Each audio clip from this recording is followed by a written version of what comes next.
Okay, good morning, everyone. Good morning, sir. Good morning po. Okay, so for today's agenda, and by the way, ginawa kong co-host si Harley and si Annalyn. Pag may nasa waiting area, baka ma-miss ko, papasokan nyo na lang sila.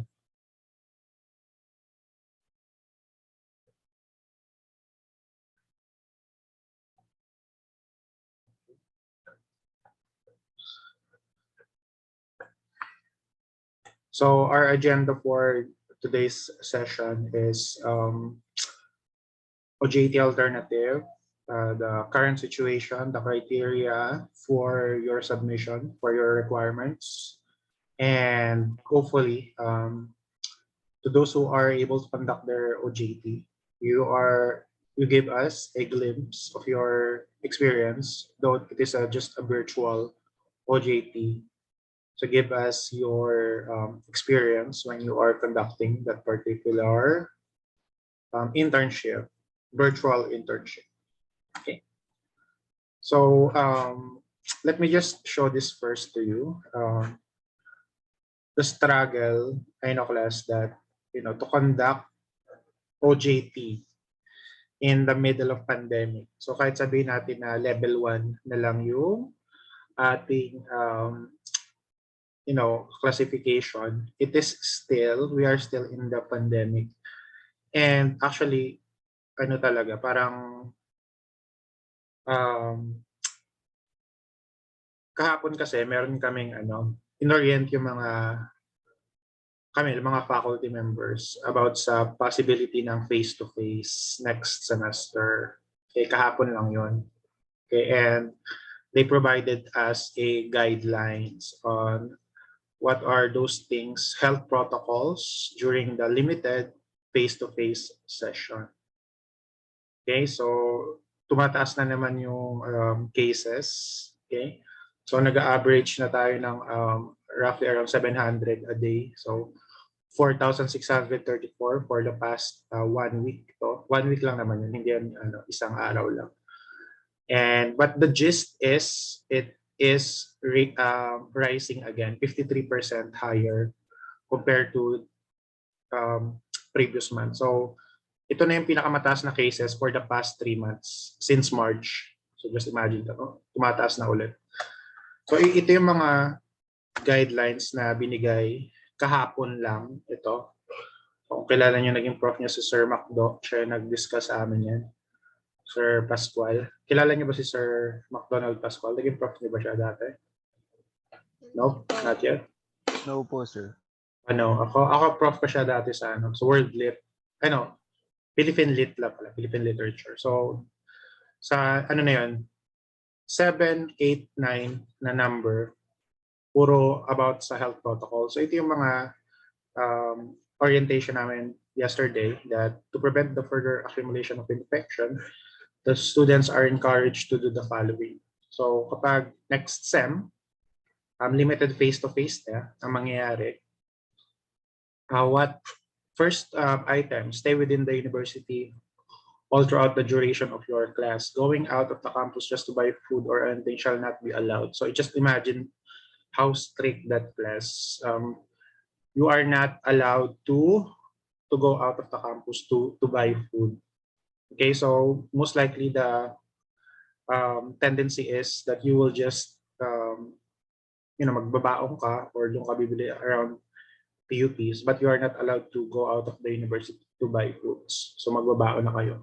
Ganun yung unang implementation. And next is physical distancing pa rin. Okay, so 1.5 meters, so two steps apart, okay, 2 seats apart, especially during break time. So I know class, this is very ideally speaking, pero hopefully na alam naman natin na kapag break time, tendency talaga is magkukumpulan yung mga estudyante, but dapat 2 seats apart at all times.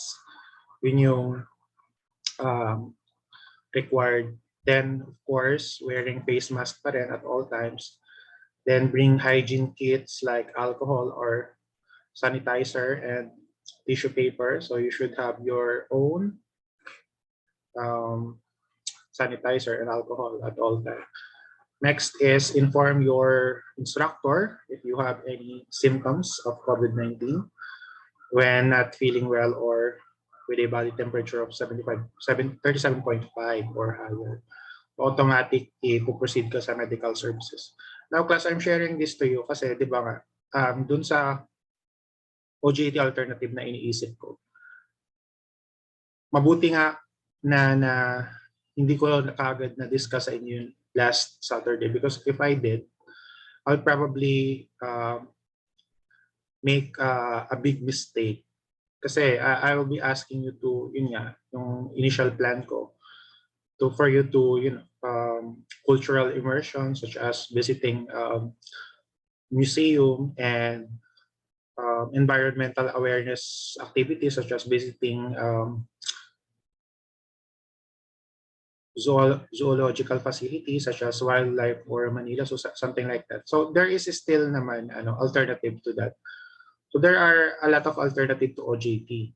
Okay, so pwedeng volunteer work such as feeding program or in awareness campaign or pwede kang sumali sa mga organization. So those things. But upon hearing the tone, okay, yung ambience nung orientation sa amin, very firm yung grasp ng university ng PUP. Very firm na it's like they are saying na dapat hindi ma-compromise yung health ng mga estudyante. Ganun lang. Kaya dapat hindi ma-compromise talaga. Kasi aanhin mo yung learnings kung mako-compromise naman yung di ba, yung health nyo. So, self-preservation is the greatest knowledge of all. Self-preservation, your knowledge on how to stay alive. That's self-preservation. Yung pinaka-importante sa lahat. Second na yung learning. Kasi aanhin mo lahat ng learning kung you're not existing anymore to implement those learnings that you learned. Okay? So, pinaka-importante talaga is self-preservation. So, yun yung tono sa amin. Kaya siguro kung na-meet ko kayo nung Saturday, parang blessings in disguise din na hindi ko kayo pinakawalan sa initial plan ko, which is very dangerous. I know, medyo maluwag na, pero yun nga. It's about, let's just say na it's like a career-ending decision. So, makakompromise yung career ko. Let's say, pwede akong mapatalsik sa PUP kapag nalaman nila na pinakawalan ko kayo sa university without, proper health. I know, i-observe nyo naman yun, pero yun talaga, dangerous. Okay, so it's really, really risky. Not just for your health, but also for me, na baka, yun nga, patanggal ako sa trabaho dahil nagpakawala ako ng mga estudyante sa wild without knowing this. So buzzer beater talaga to. Nung kahapon may orientation kami. Sobrang strict ng PUP pagdating sa health protocols. Next is ito. If we implement the initial plan that we have, we will be asking those students that doesn't have OJT that students shall submit notarized waiver with your parents or guardian signature, your photocopy of their ID, and a notarized waiver. So, papa-notary public nyo rin yung waiver na yun. Apart from your vaccination card and notarized waiver also na papakita nyo sa security. So, ito, another thing na gagawin nyo pag sa limited face-to-face that you need to submit the notarized parents waiver. Okay? So, ito yung mga gagawin nyo class next semester sa limited face-to-face. So, health protocols, the waiver, and ito, permit to conduct limited face-to-face in compliance with the CHED and Department of Health Memorandum Order 2021-004. The university shall secure permit from CHED and from the local government units where college branch and campus is situated prior to the implementation of the limited face-to-face classes. So we'll be asking the local government. So kung yung tinuloy natin yun nga, yung museum visit and yung environmental awareness project natin sa alternative OJT, then there is still a lot of process for us to do. Okay, those are the things that our concern. So these are the our issues that I encountered personally upon analyzing what will be your alternative setup for OJT. Okay? So, but don't worry class, meron namang meron pa rin kayong alternative that I'll be implementing. So for those who don't have an OJT yet, this is what I'll ask you to do. Okay? So it's the same thing. Though, yun nga, sa mga alternative kasi, ang mga pwedeng pagawin is mag-enroll kayo ng mga courses. Okay? So, mag-enroll ka ng courses. So, usually, it will take mga 1 week for you to finish that particular course. Okay? And I think that's, you need to find an organization or a school that offering that courses pa. So, yun yung mga alternative. Pero, what I will ask you to do, class, is to just simply, here it is, in our office, second quarter of 2022, so between March to June, we conducted 3 webinars, 3 trainings. Okay, so what are those trainings that we implemented in our office? Sila Raisa alam to kasi doon sila nag virtual internship. So the first one is the ito about fire prevention. Okay, fire prevention. And we also conducted a webinar for forecasting and early warning system for Pag-asa. This is Pag-asa related webinar. And lastly, yung 1 week ago lang is the psychological aid to aid for your mental health for the students. So we conducted 3 webinars in our office alone. So fire prevention and weather forecasting for Pag-asa and the psychological health. So these 3 webinars is for your alternative that I will ask you to create a narrative report. So there, class. That's your. So those who doesn't have an OJT, this will be your task for the whole semester and on-the-job training. Kasi class, yung learnings na makukuha nyo dito, equivalent pa din siya sa internship na makukuha nyo. And it's really difficult, class, na I know disappointed kayo kasi you need to watch this previous webinars of our office. And I'm sure the learning you will get from this is very useful once you go to your workplace already. Kasi yun yung main gist or main idea about on-the-job training for you to orient to the real corporate world or whatever industry you might be on. And you will have your here fire prevention training. This is very helpful because you will not only use this in your job, but also in your houses. Magagamit nyo siya sa inyong mga personal na yung knowledge na magiging nyo dito is very useful. Okay? And I can say that very engaging yung discussion ng ating resource speaker na si Fire Officer 3 Justin May De Rosa Sanchez.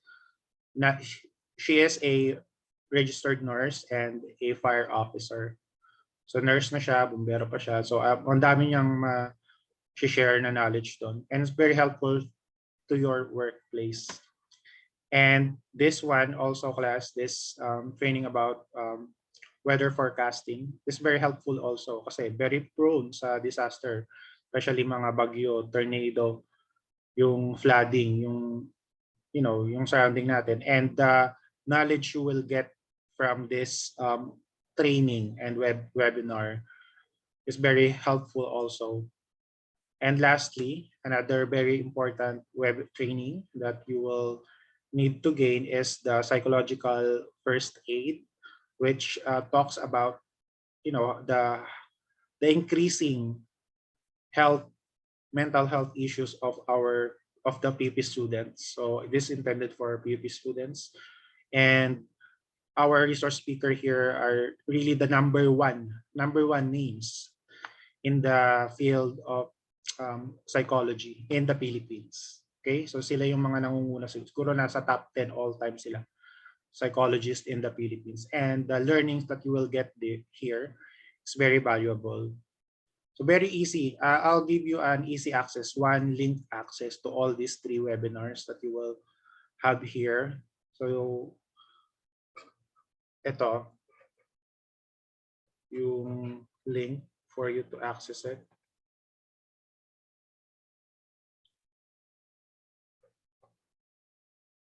So this is for the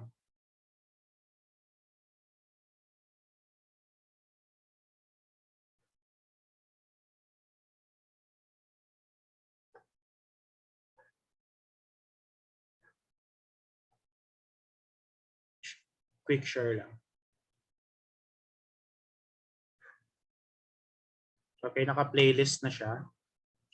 So for the fire prevention lecture, it's purely lecture lang naman. 1 hour 9 minutes for the fire prevention lecture. And next is the psychological first aid.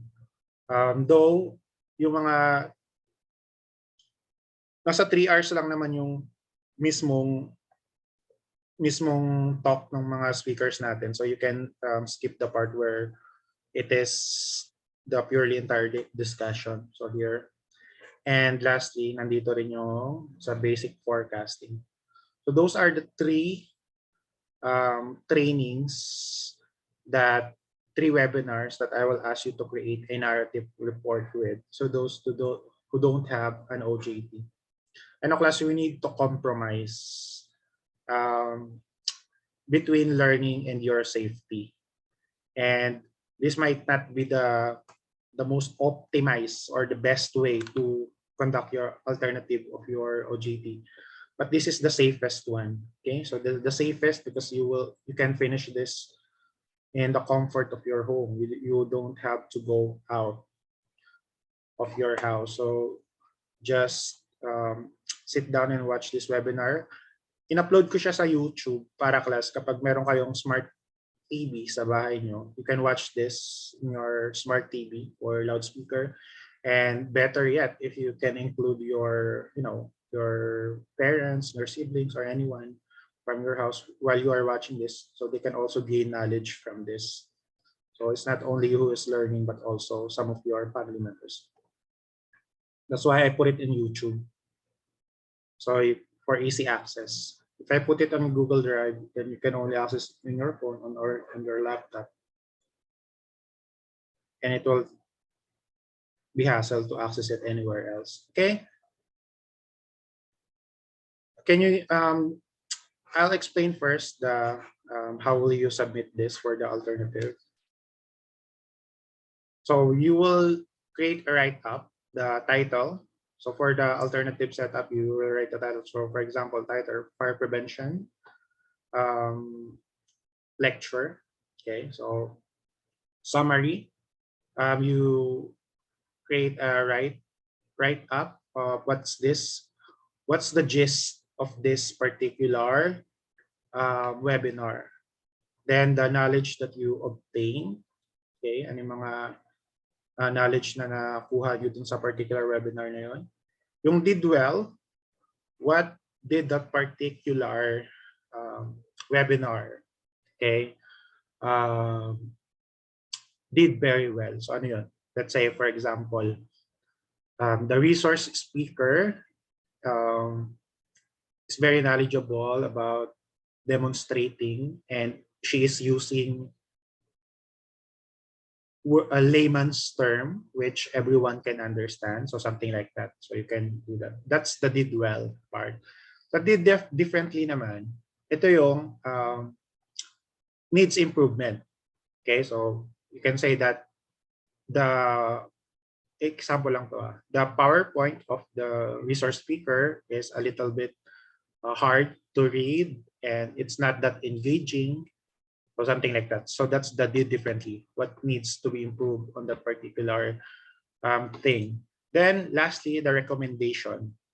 What you think is, of course, what should have done by the resource speaker so that it will be more effective or will be more engaging or be more effective utilized. So that's just the content. So basically, tatlong ganito yung gagawin ng mga alternative OJT. So tatlo. First is the psychological first aid. Second, fire prevention lecture. Then about weather forecasting. So this is the title. So tatlong um, narrative report yung gagawin niyo. Pero isang file niyo lang ilalagay lahat. Okay? Pero tatlong para hindi na tatlong narrative report yung magkakahiwalay yung sasabihin niyo. Isang file lang.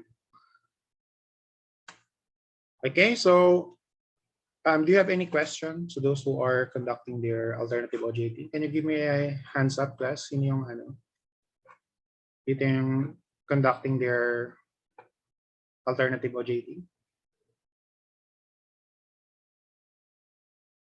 So lahat kayo OJT? Virtual internship? Okay, so for Erica.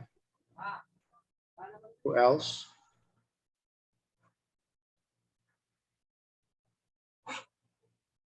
Okay. So I'll give you the recordings here later. So what are the criteria? So 40% is the content. So if it's your, your summary, the knowledge obtained, you did well, nag-exist ba talaga siya sa mismong webinar? So that's the content. Then writing proficiency, the way you create your narrative write-up, it's easy to understand. You capitalize the first letter of a sentence, correct usage of a period or a comma or uppercase, lowercase, was observed, properly observed, those things. Then timeliness, you will all have 1 month class to finish everything. 1, 2, 3, 4, 4 weeks actually. So the deadline is exactly 4 weeks from now, 9 p.m. of July 26. So not just for alternative, but also for everyone who are conducting their OJT. Then X factor is the impact, okay, of the narrative report that you submit, that you created. Okay, so that is the X factor. Now for the people who are conducting their OJT class, here are just the things that I ask you. You will also create a narrative report. Okay, so of course the narrative report that you will be submitting to those who are conducting their OJT is still you will write the knowledge that you obtain through that particular experience. Okay, and what you did well, what your company did well. So you put it there through narrative. And yung summary, papalitan nyo lang siya ng introduction. Okay? So for the people who have OJT, instead of writing summary, you just need to write introduction. Okay? Introduction. Then the knowledge that you obtain to the particular experience on your OJT. And yun nga, what you did well, what went well in your virtual internship. and what you did differently into that particular OJT. Yung sa tingin nyo needs improvement on the process of the virtual internship. Okay, what you did differently, yun yun. And lastly, of course, the recommendation. So what are your recommendations, suggestion in implementing virtual internship in the middle of pandemic? So you're right there. So isa lang yung gagawin nyo. So those people who are conducting their OJT, isang narrative report lang yung gagawin nyo. But for alternative OJT, tatlo kasi tatlo yung webinar that I will ask them to engage with, okay, those 3 webinars. And aside from the narrative report, for those people who are conducting their OJT, will also need to submit, okay, compilation of letters.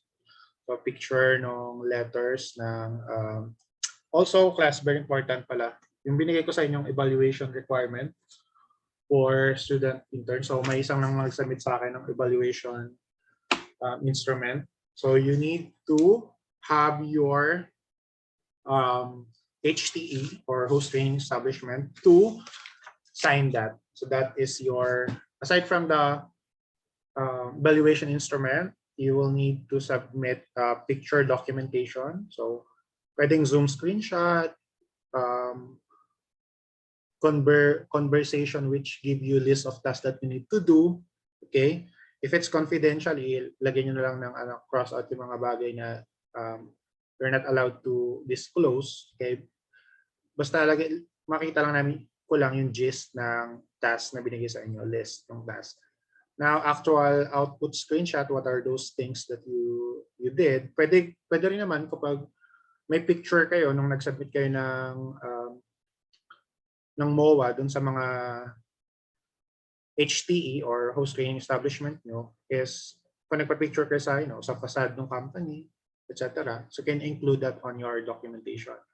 If you also have a picture with your immediate supervisor, kung there are instances na pumunta ka sa office para mag-submit ng requirements, so you can include that on the picture documentation also. Okay? Yes, Angelica? Sir, yung evaluation po, pwede po bang online na lang ipasa? Yes, pwede naman siyang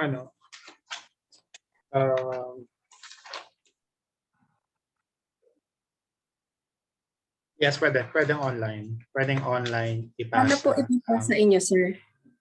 I-email mo na lang I'll give the email later. So glras lang naman, glras@pup.edu.ph. So yun lang yung email. Okay? Tapos ako po, sir, yung magpapasa sa inyo or yung HTE ko. Ako po, sir. You will ask the HTC to fill that up. Kasi sila mag-evaluate sa'yo. Then, pagkatapos nila, ibabalik sa'yo, then sasubmit mo sa akin. Po, sir. Thank you po, sir.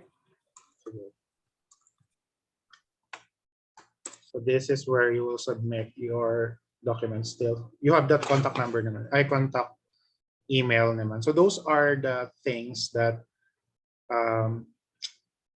you will have to submit. Do you have any question, class? Especially sa mga mag-alternative. Do you have any question?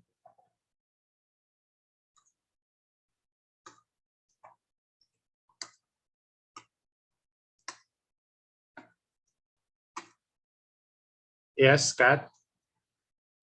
Sir, yung sa yung sa narrative ng OJT po, hanggang evaluation July 26 na po yung deadline, sir.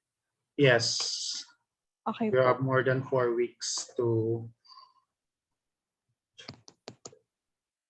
Sir, ano din do po that.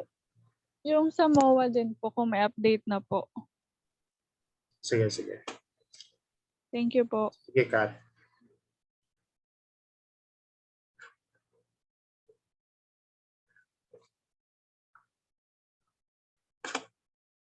May tanong pa ba? Okay, here's the thing, class. Another thing in our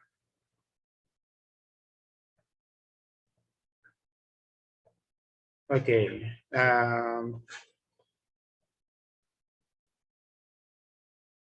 I want those people who are conducting their virtual internship to share their experience to the class. Okay, this is part of your um, recitation or participation during class. Ito yung mga moment na kapag between this will decide if you will get a grade of uh, a grade of 1 on your virtual OJT. Kasi, pag 1, nasa 1.18, there are tendency na 1.25 or 1. But if I remember, si si Annalyn nag-recite to nag-share to ng kanyang experience during the virtual internship. Okay, so the X factor will come in your participation.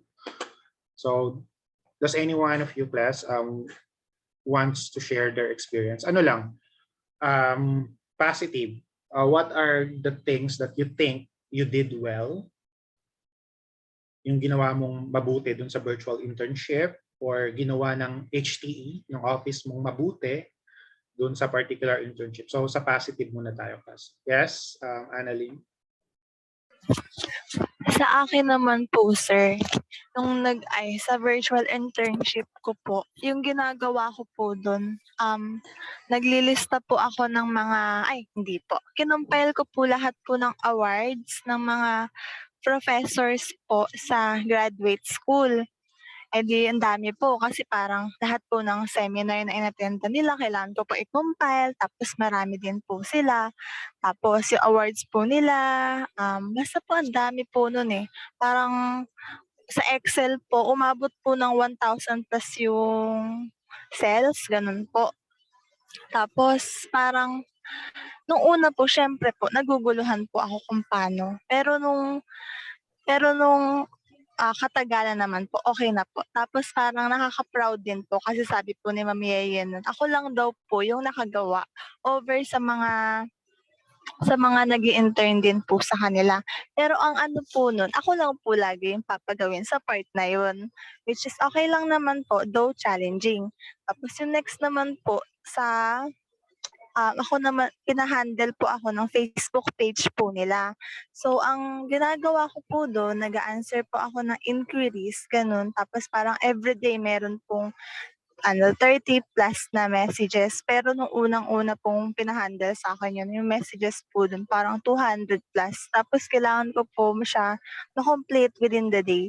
So yun po, challenging po siya sa akin. Pero parang masaya naman kasi experience din po. Yes, it's really the experience na makuha mo dun sa virtual OJT na yun. You know, class, if I may share, probably the reason din kung bakit naging instructor ako sa PUP because of my OJT. Kung hindi ko pa nakikwento sa inyo to. Sa PUP din ako nag-OJT sa registrar office ng Open University. So second year college, doon ako nag-OJT. Then 300 hours yung kailangan namin. So 2 to 3 months ako nagstay talaga doon. So almost every day.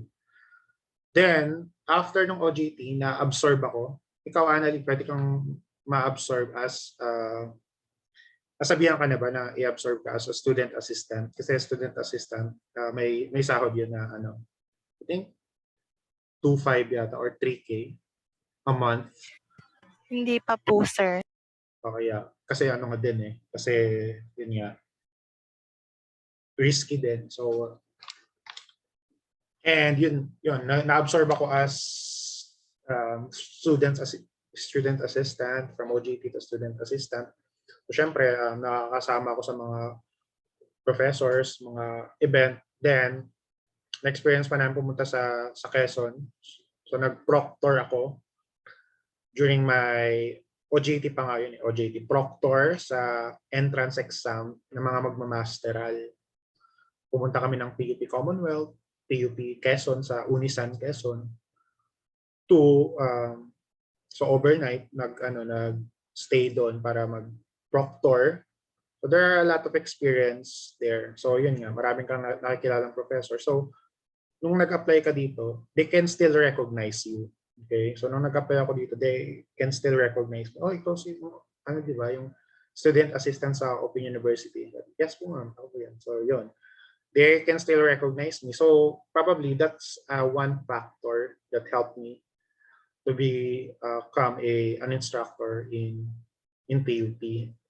Then that particular experience. And but it's too bad to say, class, na probably you are the last batch that will have a OJT on your second year. Kasi very firmly sinabi sa amin during our last faculty meeting na i-abolish na yung OJT sa curriculum natin. So probably you are the second to the last batch na magkakaroon ng OJTs. Kasi the reason, class, na may OJT talaga tayo dahil sa history ng college natin. Kasi before, first year, meron tayong 9 units of stenography. 9 units, class na. Then 9 units ng, actually hindi lang 9, 12 units ng keyboarding. So perfect yung stenography and keyboarding. Combo yun. First year college, puro stenography. Then second year first sem, stenography din. Then may stenography pa rin sa sa second year second sem. And para magkaroon ka ng platform para magamit yung stenography skills mo, actual stenography skills, tsaka yung keyboarding skills mo, they implemented on-the-job training sa second year, second sem. So yun nga yun. Kasi kayo, class, wala na kayong stenography, di ba? So na-realize nila the reason why they are implementing the OJT sa second year para magamit yung stenography tsaka keyboarding. Kasi sa kilala yung third floor na PABTE pa dati yun, College of Office Administration Business Teacher Education, na nagpo-produce ng mga best secretary sa buong Pilipinas. So that's the history of PUP. Ano tayo? We are a college where to produce secretary sa mga government offices 100 years ago. So yun yung kilala yung PUP. Pag sa PUP ka graduate, ibig sabihin magaling ka sa stenography. So secretary ka, automatic. Yung pag doon ka galing. Kumbaga number 1 yung institution natin doon. Eh, recently nga, yun nga, nawala na yung steno, nawala na yung keyboarding. Yun. So, sunod na mawawala is the OJT na rin. Very firm yung message na ito na lang yung mga, tatapusin na lang yung mga student na to. And after then, wala ng office OJT. Purely teaching na observation, okay, and practice teaching. Doon na magpo-focus. Okay, kasi ano yan, parang yan na lang yung reminiscent ng dating course. Kasi dati, class, 2010, walang College of Education. Kung gusto mo mag-teacher sa PUP for the past 100 years, isa lang yung course mo, di ba? Yun yung BBTE. Yung course nyo, yung Bachelor in Business Teacher Education, pero iniba lang yung pangalan, pero same course. So magkaklase dati yung mga office ad tsaka BBTE. Especially sa mga ireg. So mga irregular, magkaklase sila kasi walang pinagkaiba yung course nila. I mean yung mga subject ng first year, second year. Okay? So first year, second year, yung mga subjects ng office ad and mga business teacher, mga mag-edu, walang pinagkaiba. Nagkakaiba lang sa third year, fourth year. So basically, yung internship niya yan is for office administration, first year, second year. That's why you might wonder, sir, di ba kami? Education students, pero bakit may office internship? Kasi yan yung reminiscent no previous arrangement, previous curriculum. First year, second year, office professional. Third year, fourth year, you will become a professional teacher. So dapat from first year to fourth year lang, professional teacher na pala. So last batch na.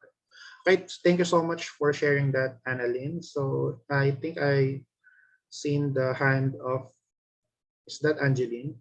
Angelica, yes. Good morning po, sir. Good morning, classmates. Yung sa OJT ko kasi marami pa akong ginawa. So, ang isi-share ko na lang po yung pinaka-memorable sa akin. Napunta po kasi ako sa recruitment office. So, ang ginawa ko po is nagtatawag ako ng mga aplikante or tawag nila is telephone screening. And then, ini-interview ko sila and then I will decide whether I will pass them or reject them for the next process. So, nung una, intimidated ako kasi sino ba naman ako, 'di ba? Ang ini-interview ko po kasi mostly doon is chemical engineers or mga marketing management graduates since ang company po namin is manufacturing company ng mga maintenance products na so ang mostly hinahanap is yung mga may alam sa sales or may alam sa mga chemicals. So mga ganun po yung mga ini-interview ko. So very intimidating po. Pero bandang huli naman po nagamay ko na kasi unang-una hindi naman po nila alam na OJT ako and then may respeto pa rin naman po sila since kundi naman dahil sa akin hindi sila ma-accept dahil ako yung nakakarinig ng call. So dapat may maganda pa rin yung character nila since dun ko rin ibe-base kung ipapasa ko sila or hindi.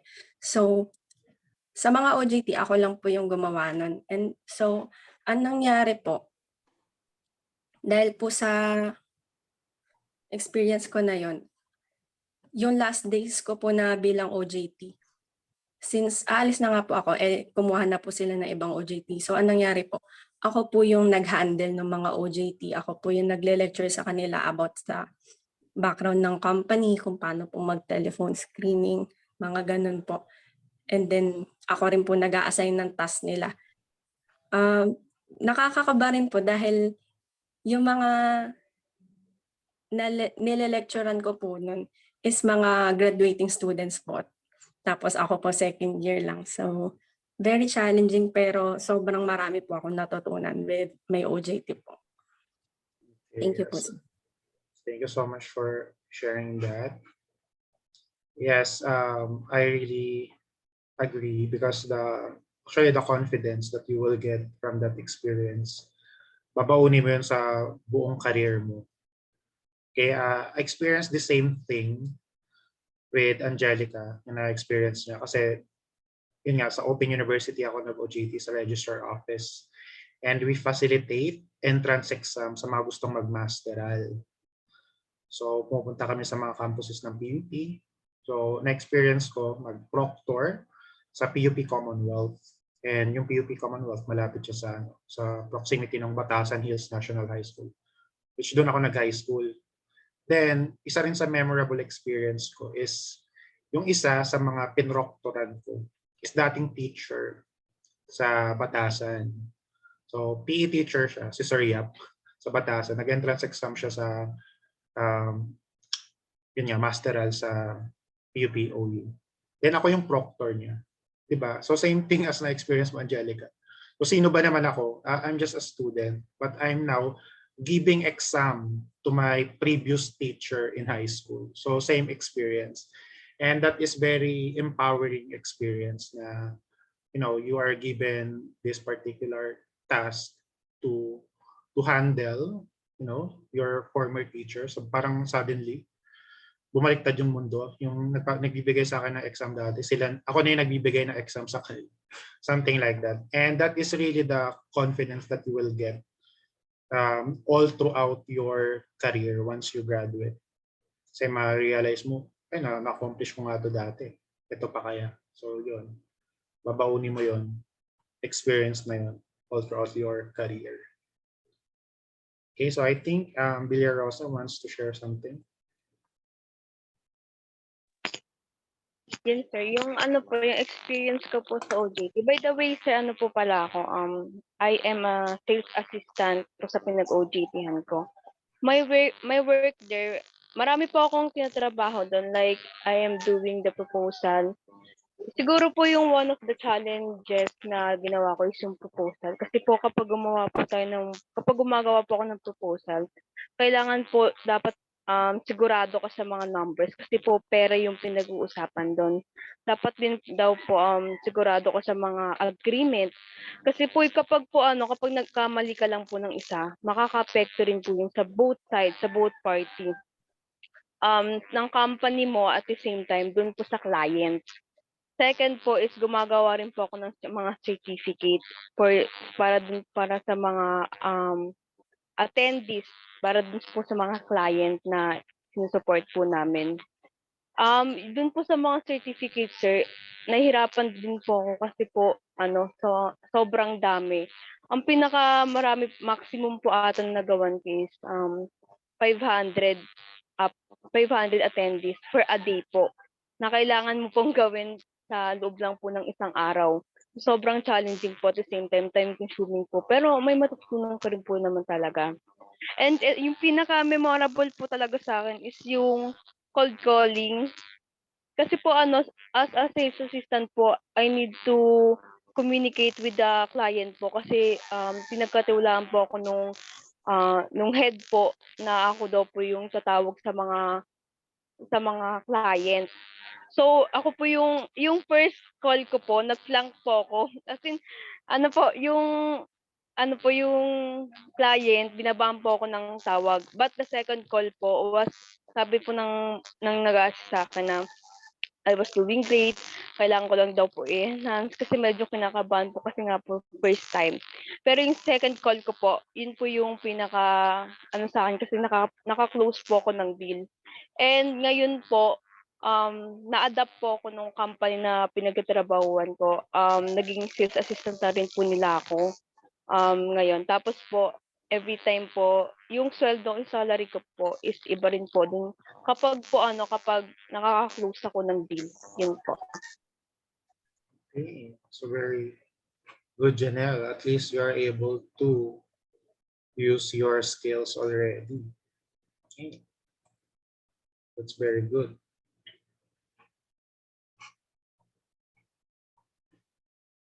Okay, meron pa bang gusto mag-share? What their highlights or memorable things that happened in their virtual internship?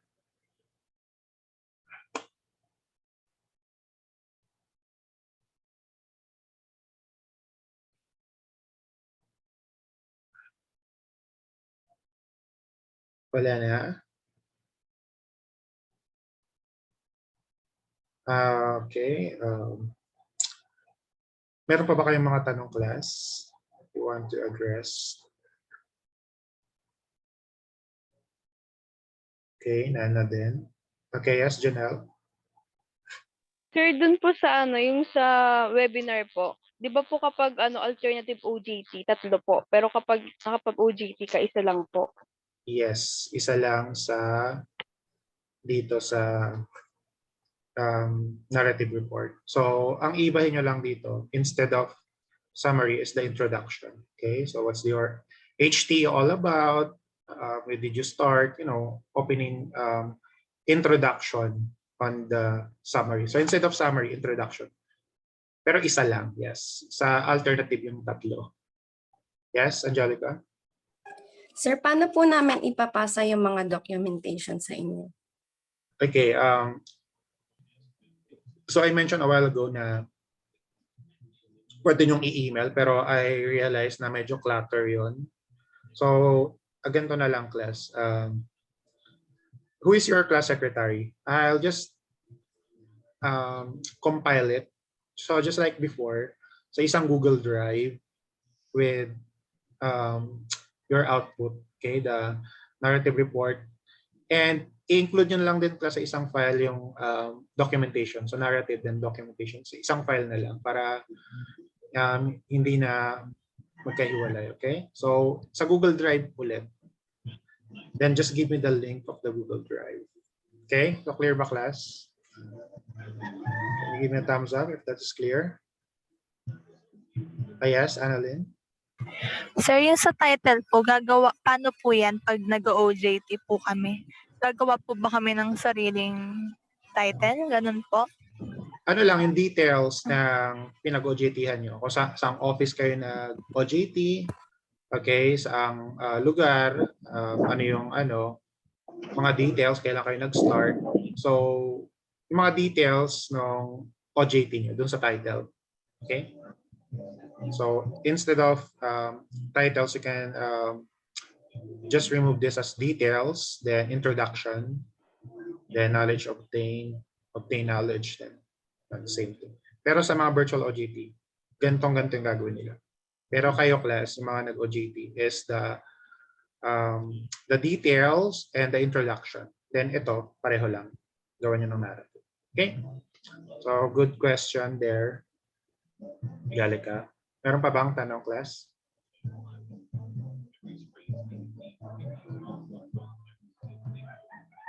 Nan? Wala na po yata. Alright. Sige. Thank you. So, Andrew, alternative ka, di ba, Andrew? No, sir. Okay. So, clear naman sa'yo yung gagawin? Yes, sir. Isang narrative lang naman po. Very good. Thank you po. Angelica? Sir, yung certificate po na ibibigay sa amin, ipapasa po rin namin. Yes, that's part of the documentation. Po, sir. Thank you po. Yeah, thank you for bringing that up. Yeah, so the certificate that you will get is also included on the documentation. Okay. So if you don't have any more questions, let's open our webcam for documentation. By the way, class, later I'll announce sa GC na lang. At sa ICT yun, sa ICT.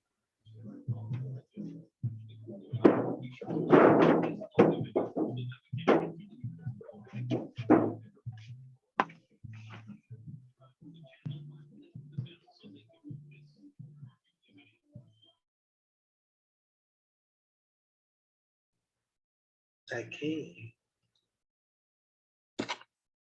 1, 2, 3, and smile. Okay. Thank you, class. And that's it. Just wait for any updates on our GC. And I'll post also there about ICT later. And right now, after this session. Okay, goodbye, everyone. Bye, sir. Thank you po. Thank you po, Thank sir. you po. Bye.